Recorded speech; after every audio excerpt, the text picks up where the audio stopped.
doesn't sound good. You survived catastrophic disasters in previous episodes like tsunamis, landslides, and hurricanes. But this time, the entire world is at stake. An all-out nuclear war has erupted. Countries are launching attacks and others are retaliating. What should you do to get out of this world-ending scenario?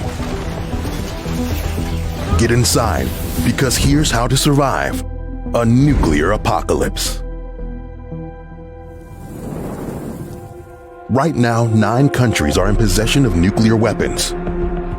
If any one of them launched even one of the almost 15,000 nuclear warheads in the world, it could cause a wave of chaos and destruction.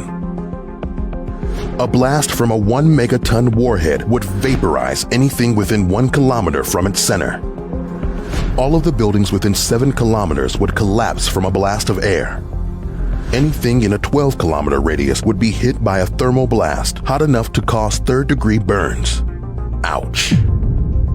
And you better look away, because everything within 20 kilometers would be hit with a flash of light. It isn't too dangerous, but it could cause you to go blind for a few minutes. What should you do when you hear the sirens?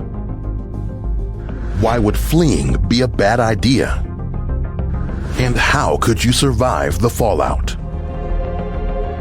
I know surviving a nuclear apocalypse may sound like a daunting, impossible task, but here's a few tips on how to get through the initial blasts and the aftermath.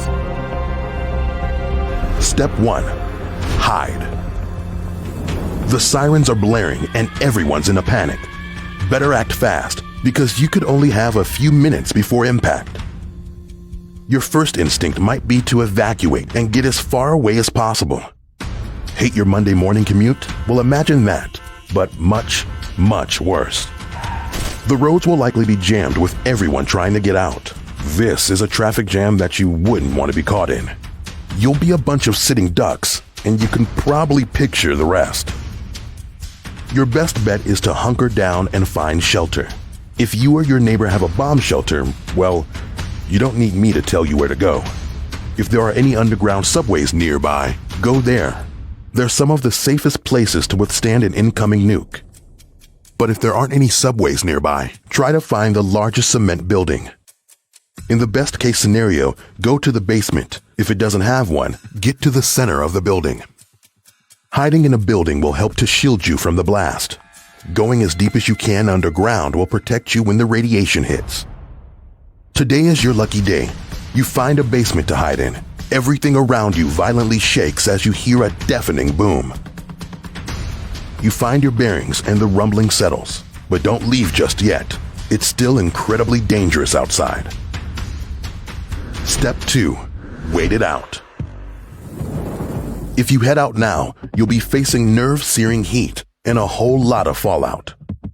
In as little as 15 minutes, radioactive bits of dirt and debris will start to fall from the sky. Soon enough, everything outside will be covered in irradiated dust.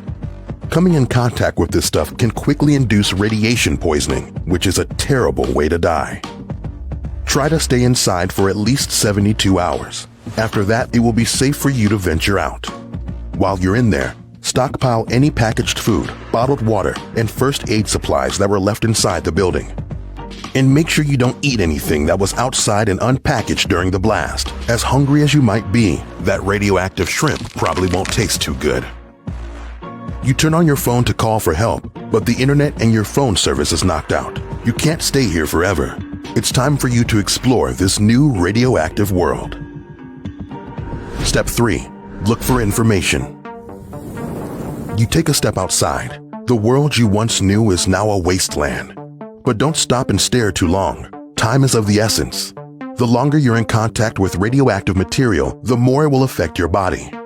Search nearby buildings for a radio. It's crucial to get information in a time like this. You could find help, learn where the shelters are, or figure out if there will be any more attacks. The radio hisses and crackles. Dead air. Step 4. Search for others. You can't depend on world leaders to get through this. You're going to have to rely on yourself and the help of others. While you're searching the nearby buildings, call out for other survivors. You can get a lot more done with friends, and you can work together to survive. If you do find others, and they're not so friendly, try to make a trade. If you don't have anything to give, you could use your skills as currency. Step 5. Move. You collect a decent amount of supplies and make a friend or two. Now you should consider traveling somewhere with warmer temperatures. A large amount of the ash and soot from the blast will be injected into the stratosphere, potentially blocking out the sun. Working on your tan will be the least of your worries. Temperatures around the world could drastically drop. Move away from the north, where it'll reach freezing temperatures during the nuclear winter. You and your group of survivors journey safely to the south. Unfortunately, because of the irradiated land, you'll have to live off canned beans and tuna for the rest of your days.